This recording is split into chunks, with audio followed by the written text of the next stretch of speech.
Hi,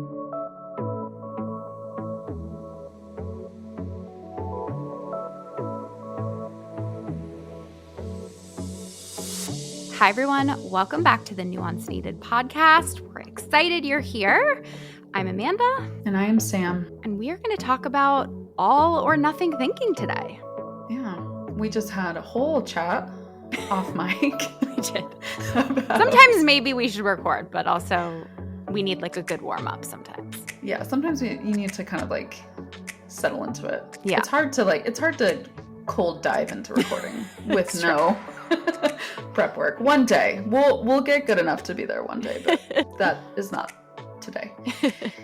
Yeah, we were just kind of chatting about how all or nothing thinking, also known as black and white thinking, has impacted us individually in the ways it's been impacting our clients in the social media sphere. Yep. Definitely like before the election, but I think also in the last couple of weeks since the election happened. Yeah. And how it's like the very nature of it when we talk about black and white is there's no middle. There's no nuance. No nuance. Very extreme. And I think we both kind of came to the consensus that it just felt fitting to chat about that. Yeah. I mean, I think one could argue this is the basis of this podcast. Yeah. This is the whole reason we're here. Right. Is how do we talk about this? How do we embrace this? And I think it's really hard because I think that there are two things going on at the same time where I think that it is simultaneously more difficult in today's day and age to find nuance because of the internet, social media platforms incentivize, right? Black and white thinking, all or nothing, extreme takes. And then we're also often end up in these echo chambers a lot of times too, which then really reinforce things. And I think it is so clear if you ever watch yourself on TikTok specifically, I think, because TikTok, I mean, I'm sure YouTube probably does this too. And that's what people talk about with like radicalization that can happen. But I often think of the metaphor that it's like being in the ocean and you just like keep moving, right? Like more and more one way. And you don't look, you don't realize how far you've drifted until you walk back to shore. Or if you've ever had the experience of being in the ocean and being like younger and being like, where are my parents? I'm like really far away from them. And you have to like be diligent and do work to not drift in the same way. Like you have to be diligent in the ocean to keep every few minutes walking towards, I think, the left, the right, whatever. The way that you're not, that you're being pushed away to kind of stay in the middle. And I think it's interesting with TikTok specifically, because before we got on, I was just talking about how, right, if you pause, it's not even if you like it or you comment it. It's like, it's really if you pause on a video too long. It assumes you want more of it. Yeah. And your algorithm can just change so quickly. And I really wanted to stay on Wicked TikTok. And I ended up not there, and climate change and all of these like watching people spiral. I think we were saying even as therapists who are trained in this, we fall into this, and it's hard. You have to be diligent about it. Two thoughts right off the bat. Number one, the ocean one is my worst fear. If I got swept out to sea, I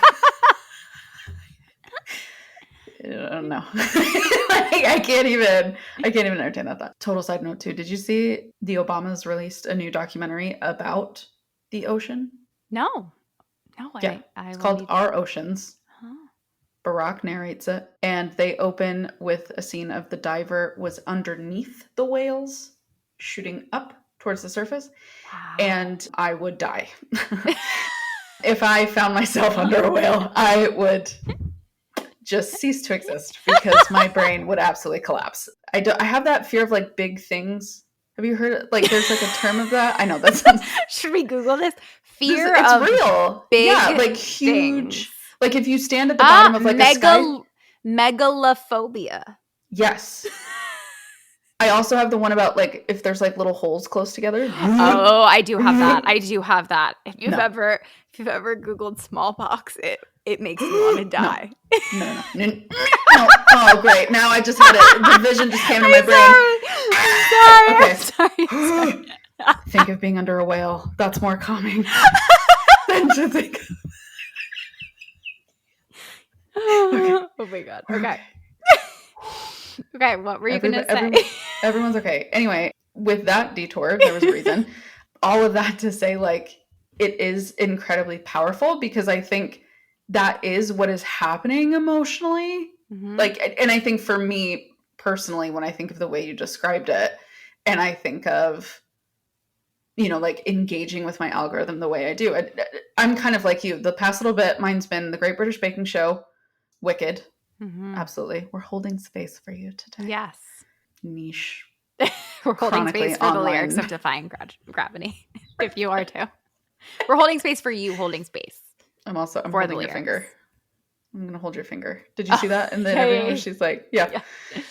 Anyway. When we start doing bonus episodes, I could do a whole conversation about, I think, why are people mad that they're like having really big emotional reactions to this very powerful movie? Like, it's their dream come true. Let them cry and hug each other. Who cares? Yeah. But anyway. We'll do an episode on Wicked. Don't worry. It'll happen. But yeah, like this idea of, for me, being like a political junkie and a bit of a history nerd, there are a couple of like history accounts that I follow that just give different facts on things or talk about things, or I follow like a couple of museums or whatever. And it's interesting how that so easily like will slip into like the political and then the extreme, and then like I feel like I'll enter into my own little bubble, which is what your algorithm is. It's a bubble of perception. And even, and this is what we were talking about off mic as well, which is for us who have the schooling, have the education, the clinical experience, the wherewithal, and we are literally, we have the concept of nuance drilled into our brain. Yes. In our programs and in school, and to literally be holding space for multiple truths, and to not lean too much into one or the other when we're with our clients, and to introduce like multiple trains of thinking, right? Like this is our professional work.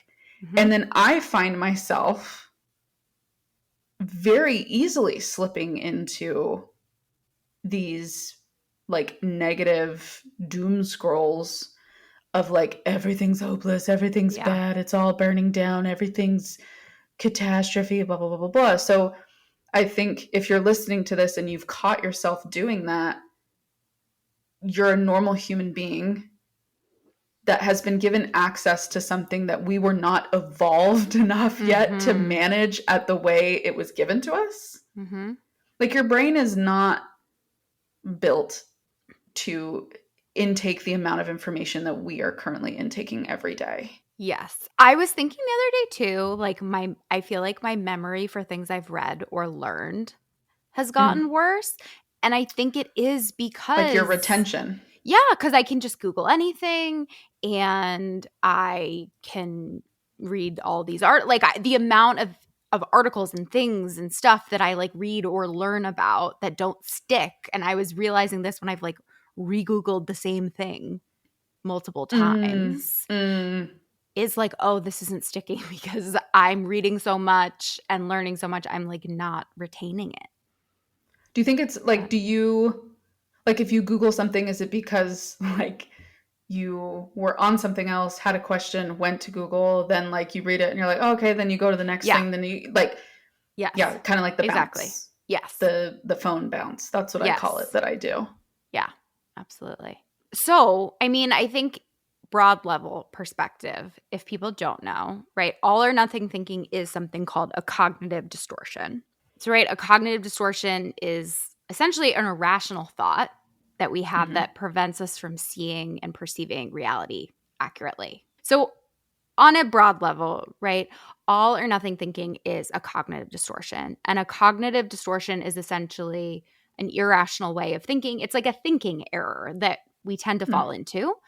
And yeah, there are a bunch of different ones. Besides all or nothing thinking, there's personalization, which is where you think that everything is about you. You personalize things, catastrophizing, overgeneralization.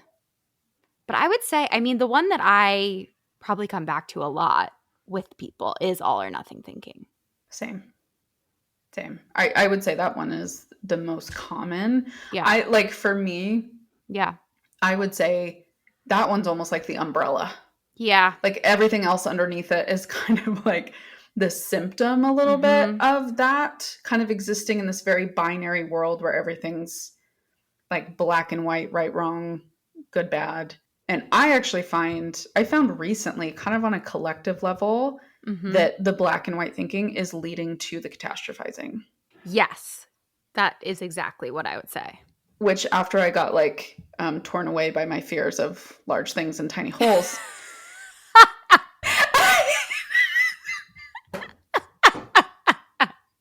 take that as you will.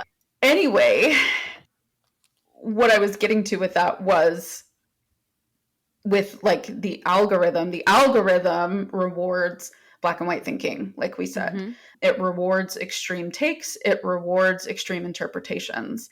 And so now there are, you know, Gen Z, I think we could use as an example. There's entire generations now being raised on black and white thinking. Yeah. And the issue with that is when we're talking about nuance in this situation, nuance is kind of the critical thinking piece. Yeah. Nuance is the ability to hold space for complexity and not only challenge what we're seeing, but challenge the way we are interpreting it. Yeah. Right? So like, for example, if you see a post that causes you really profound distress, like you feel your heart rate increase, you start to feel like your thoughts are spinning, you know, any sort of like the typical anxious physical and emotional responses that you would have, you start to engage with that. That means you've engaged with something that is very binary, very black and white, very extreme. That is such a good way to put it, Sam, because I often spiral about climate change and having a child.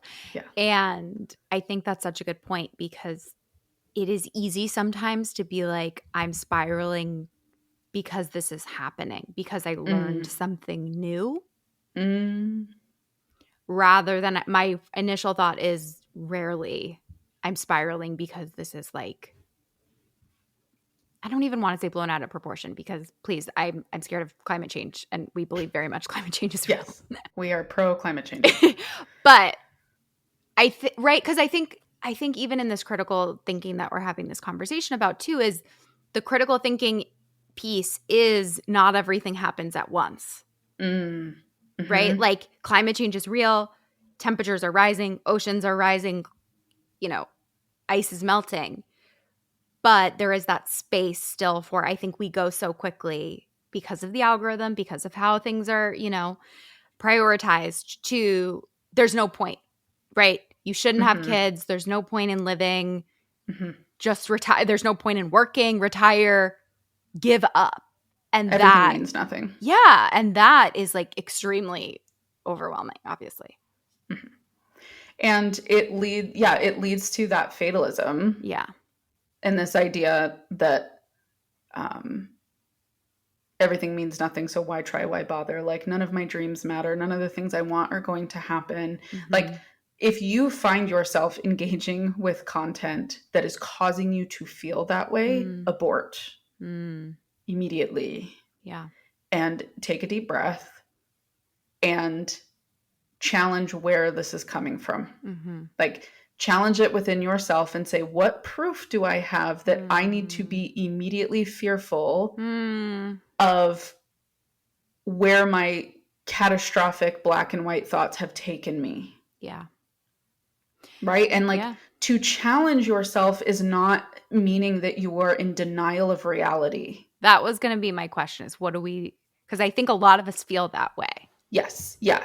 And or you're not paying attention, right? Right. Yeah. You're not being informed because you don't know everything all the time as it happens. that's just not fair to Yeah. you as a person. So, yeah, I think to pause and be reflective of what you are consuming Mm-hmm. is to be an informed consumer. Mm. To spend time identifying, I think if we're going to keep talking about this from like a social media algorithmic level, you look at it as who are content creators that I follow that help me feel calm, Mm. right? Calm and informed, Yeah. because it is possible to be those things simultaneously. Yeah. Of course, sometimes you hear things that you don't like or difficult to hear or it feels a little bit overwhelming, right? Mm-hmm. But if someone is telling you things that causes all of those negative emotions to continue to snowball and build and they don't give you any exit ramp, Yeah. they are benefiting from you feeling that way Mm-hmm. because it keeps you on the platform, it keeps you engaged, because that thing, their content now has your amygdala in your brain thinking this is the only thing that has the answers. Yeah. And it wants to continue being fed because external soothing is never going to be enough, Mm. no matter what you do.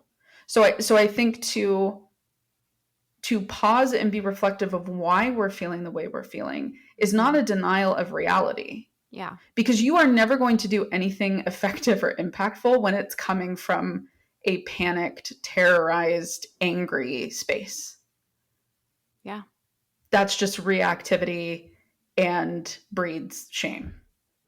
And I think there is this level of, and I've had to check myself a lot lately, of I think there's this level of us feeling like we're doing something when we are just doom scrolling and panicking. And right, we think we're being informed, we Right. think we're learning. Right. And I've really had to try to check myself on, is this actually helpful? Am I actually learning? Am I actually retaining Mm, this? Am I actually being informed? And I've had to really try to like mute and cut down even just the amount of news accounts I follow, because I yeah. realized, especially with how Instagram has changed their algorithm to they can re-push out things that the news already broke on like multiple days ago. Right. So you can like re-get the same news over and over and over again. And I've really had to try to be like, I think the best way for me to consume news and information is on Substack, is by independently subscribing to things, is on podcasts, rather than getting just the same drip and hit of news a lot of times without context, because that's the nature of Instagram, Right. right? Or TikTok, and really trying to check myself. And I've, for the first time, just, which is funny because I feel like this is something I recommend to people all the time. But we're living proof of implementation taking time. like trying to actually, on my settings on like on my phone and stuff, like set limits on Mm-hmm. different apps and things Mm-hmm. like that. And it has like helped me a lot. But it is so weird how we feel like we're doing something by making ourselves miserable. We feel like we're sacrificing ourselves for a cause, when in Mm-hmm. reality, a lot of times it's making us more overwhelmed, more desolate, Mm-hmm. more panicked, more useless, Mm-hmm. because we're constantly trying to manage our emotional reaction to all the things that we've taken in. We can't even then make a difference and do something positive for our community or causes we care about. Mm-hmm. Hi there. If you are thinking, I could really use a therapist to process this with me right now, I wanted to share my practice, Therapy for Women Center, has therapists in the Philadelphia area. And also, we have therapists for online therapy licensed in 43 states across the country. We would love to be able to help you.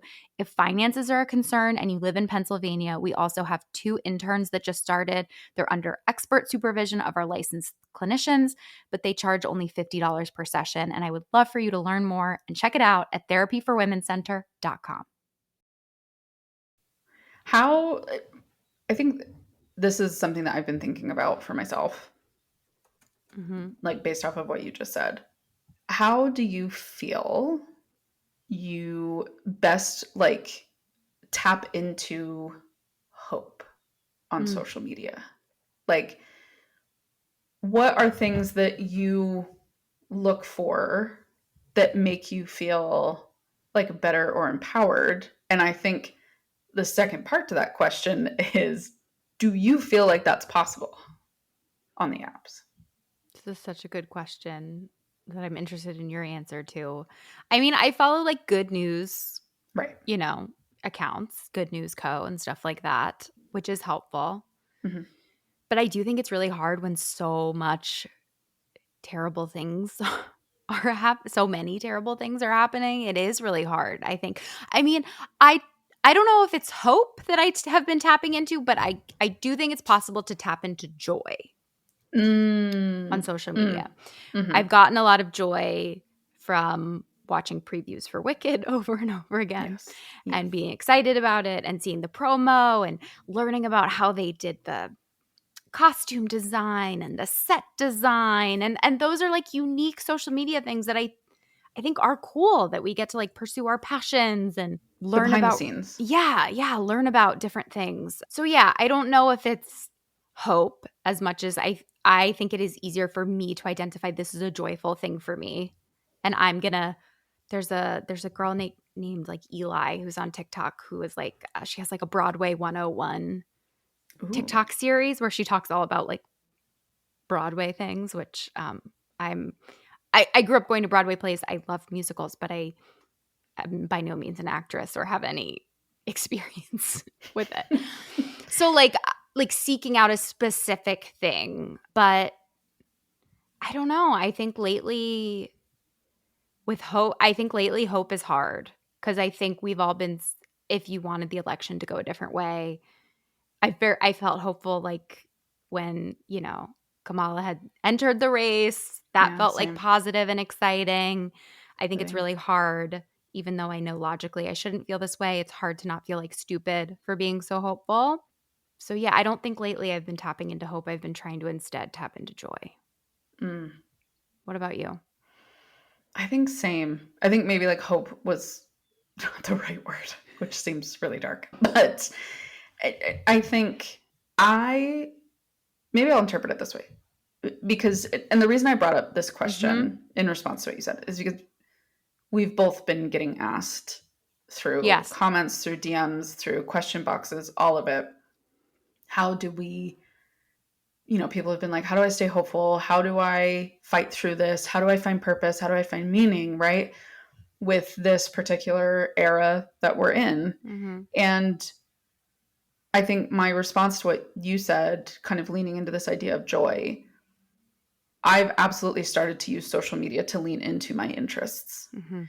I watch Taylor Swift videos. I Yeah, I was cry at going the to thought say of, Eras tour, right? yeah, Gives the me end so of much joy. eras. I've let myself dabble in clowning again. Like, I don't think we're getting Debutation, but prove me wrong on December 8th, Tay Tay. Yeah, like I look at holiday baking accounts. Mm. I watch my favorite English countryside influencers, Mhm. and figure out how I can live in the Cotswolds full time. Like there's interests that I've leaned into. My new place, like different ideas for Mhm. design and inspiration and all of that. And I think it's felt more meaningful to me when I see it more as like a search engine Mm. as opposed to an information hydrant. Yeah. I think that flip in the last couple of weeks has been helpful for me, as it's not a thing that I have to engage with. It's a tool that I can engage with if I Mhm. choose. Mhm. And then, so I think for me, that reframe has helped make it more manageable. Yeah. But then in terms of the hope, I think I've been looking for hope in my own life. Yeah. Like, I think with, I just moved across the country. I'm in a new place. You know, we're getting this podcast up off the Mhm. ground. I'm going to be doing more master classes and group coaching in the new Mhm. year. And so in my personal life, finding ways to tap into meaning and hope and drive Mhm. and doing what I can do Mhm. day to day to make the world a little bit of a better place. Mhm. So I don't know if that. I think that's a really good point. I really like what you said about, right? I kind of thought of, using social media in an active way instead of a Yeah. passive way of Mm. what do you want to Hmm. feed me today? Yeah. Algorithm. What Right. garbage are you going to shove Yeah. down Like my instead throat? being Yeah. like, I want to see baking videos or whatever. So I really like that flip. And I think that's crazy that I didn't even think about how we could have hope. Like this sounds so stupid, but like we can have Hmm. hope in our own life even if we don't have hope right now Yeah. for the country Yeah. temporarily. I think we can have hope Yeah. long term for it. We can have hope Hmm. for certain causes, things like that. And I think that's why we do have to like Hmm. get more Yeah. local Community. into yeah, because change can happen more like we actually can impact Hmm. more easily smaller Hmm. change in our life, which is Hmm. great and is a way to tap into hope. Like we have more power than we think if we're, looking at it Yeah. from a smaller scale. So yeah, I think what's interesting too is I did a podcast on like how to cultivate, nuance on my podcast Hmm. like over a year ago. And I spent a lot of time talking about like look at different people's perspectives and stuff like that. And I still like believe that's valid and good. And I think in this Mm. tender time, that's like not coming to my mind as like a Mm. suggestion just because I think it's really hard with I think I don't know. I was on Substack the other day and I was watching people have conversations, in someone's post that they did and I think it is just so hard to have nuanced conversations with people that you Hmm. do not know and Hmm. have no connection to on the internet. And I think yes, we can try more. And I think it's great that people are more committed to thoughtful discussion and disagreement. And I think some of Hmm. that has eroded. But I also wonder sometimes biologically if we are expecting. I used to come from the perspective of if everyone was more mindful and engaged more mindfully with more nuance on social media, we could really change social media. And I think it is really hard to have difficult conversations when you don't know someone, you don't have like the context Hmm. really matters, right? Of someone having a conversation. And I think that's what makes thoughtful disagreement really hard online too. Well, and I think what's hard is like, it's one thing to disagree on, like, for example, they just announced like the top pop star of the 21st century to date, Oh, yeah, who was it? I know Taylor was number 2. Beyonce. Oh, okay. We could disagree on that though, right? Like, you could Mhm. have a disagreement of like, oh, Taylor should be number one, and go like, oh, why? Oh, interesting. I think Beyonce, right? That is like low Right. stakes. For some people, Yeah. no. We could have a whole conversation about that. But like in terms of fandom, but I think those are like low stakes conversations that like you can have Yeah. to discuss political issues and Yeah. differences of opinion. I know what sometimes feels difficult for me is like, well, if you want to argue about climate change, let's argue about strategies to deal with it, not if Yes. it's real Yes. or not. Right? Same thing with Right. like if you want to talk about policy that would best protect and enshrine people's access to rights, sure. Let's not debate the right itself. Like the Yeah. expansion and protection of rights to people is a good thing that will always Yeah. bring forth good in the world. And Yeah. to remove rights and protections from people will only Yeah. lead to further harm. So I think I want to say, Yeah. like, I too want more thoughtful discussion. And I'm like right there with you Mhm. in like seeing that a little bit more on like Substack because I think Mhm. it is less contentious. I Mhm. think it's more like literary over there because it is a bunch Yes. of Yeah. writers and all of that. So I think, you know, the whole point of language arts is critical thinking and challenging ideas Mhm. and being introduced to new ideas. So I think it makes sense to me that Substack is a little bit more of a safe place to do that. Mhm. Yet I also just want to introduce that there is nuance with like this Mhm. debate issue. And I think the reason I bring that up is because I've had a couple of clients who are like, I'll kind of encourage them to like have these discussions and like advocate for themselves. And they're like, yeah, but then Mhm. I'm like advocating for my right to exist. And I'm like, Yeah. I can see how like that would be like Yeah. really exhausting and difficult. Yet you do get to exist, and your existence making someone else uncomfortable is not your problem. Yeah. And so I think all of this to say, and I think even to kind of like sum up everything that we're saying, is you do have a choice. You have a choice. You have a choice Mhm. in the things that you search for in your algorithm. You have a choice in what you engage with and what is served to you. You have a choice in how long you spend on the apps. You have a choice in the Mhm. conversations you do and don't have. You can choose to Mhm. not have a conversation, and you can choose to continue a conversation, even if it is difficult, even Yeah. if it is triggering. Because I did a post on TikTok just the other day, and I think I'm going to throw it up on Instagram as well. But, I was saying like the people that tend to advocate for silence on difficult issues at the family functions tend to be the ones that benefit from the silence. And a couple of Yes. people got a little spicy in the comments, and they're like, well, I don't say anything because like it's best for my mental health. And I'm like, absolutely. Like, if you have had that conversation before and it feels too exhausting and you don't want to do it anymore, I totally get it. And Yep. to also advocate for, you don't have to stay quiet. You don't Mhm. have to just take disrespect. You don't have to just take blatant misinformation being spewed all over the family. Mhm. What it comes down to is, what do you feel is best for you? Not only in these Yeah. conversations and talking about things, but also in the content that you're consuming, and, the way your algorithm is serving shit to you.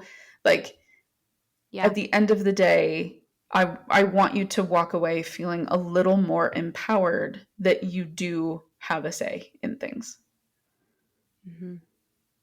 I love that. I think that I mean, that's what I think we always kind of come back to, is that's what's so interesting, is what is self-care or good for one Not for the person other. Yeah. is the opposite for someone else.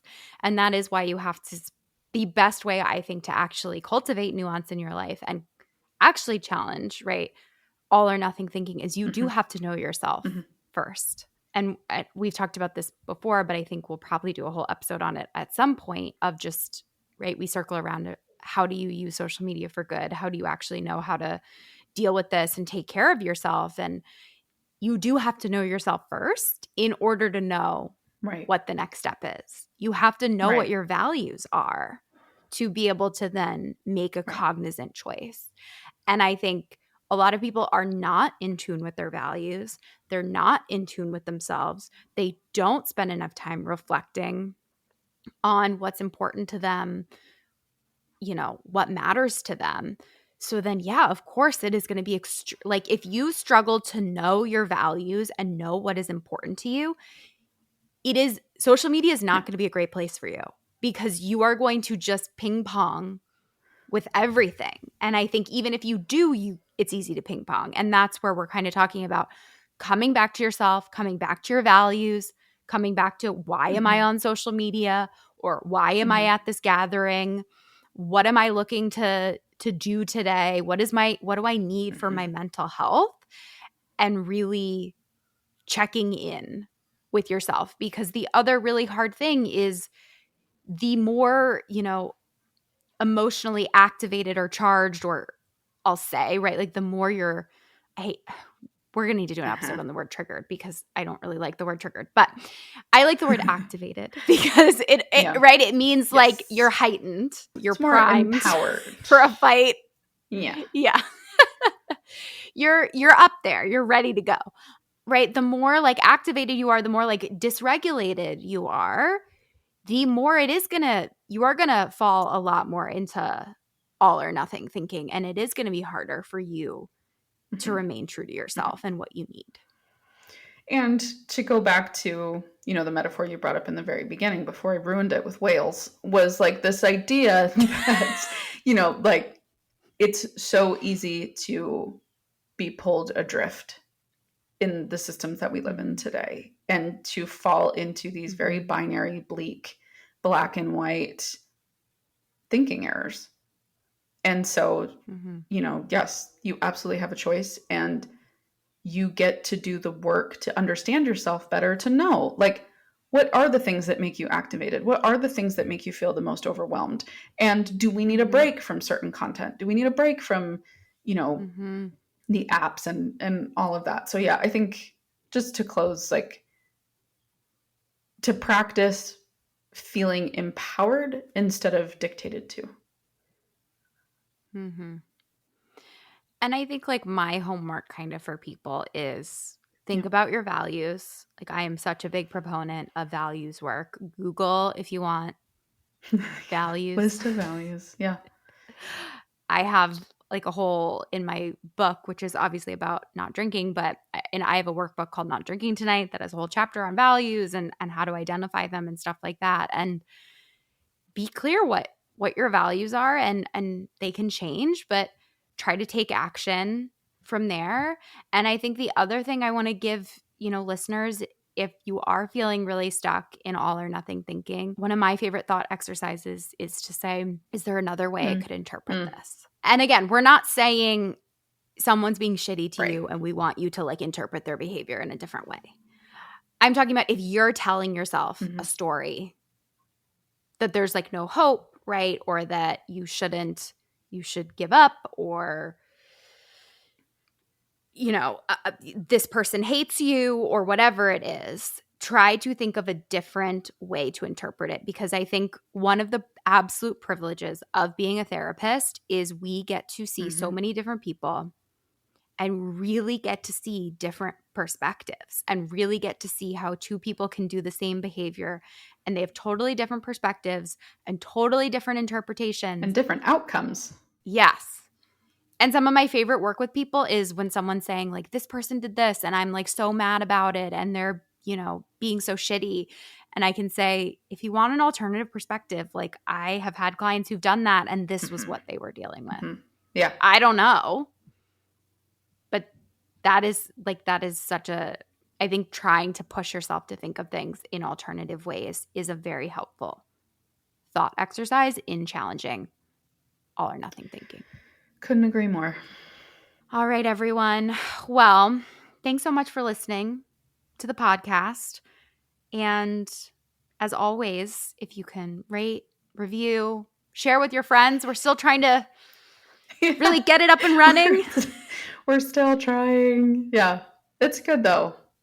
We really enjoy doing this because we're both yappers, and so to yap into a microphone feels incredibly healing. And to know that you guys have been enjoying it, you guys have given us like really incredible feedback so far, and we really appreciate you. And we have a lot of big plans for this, things that we'd like to have happen. Yeah. So, and as always, if you have questions, we're going to, especially in the new year, we're excited. We're going to transition into adding more episodes, doing more like FAQ episodes. If you have questions you'd like us to answer, DM us, reach out to us. You can also call the podcast hotline, 813-444-8683. We'd love to hear from you. And if you want us to make merch that say, sorry, I ruined it with a whale. Do we need a shirt that says scared of big things and little holes? That would please. If we need our first bit of merch to say that, we'll do it. Like we'll find a way to make it happen. On a hat? Come on. The girlies would live. I really need sorry I ruined it with a whale as a shirt. Either one. Maybe we'll throw up a vote. We'll see. Yeah. All right. We love you all so much, and we will talk to you next week.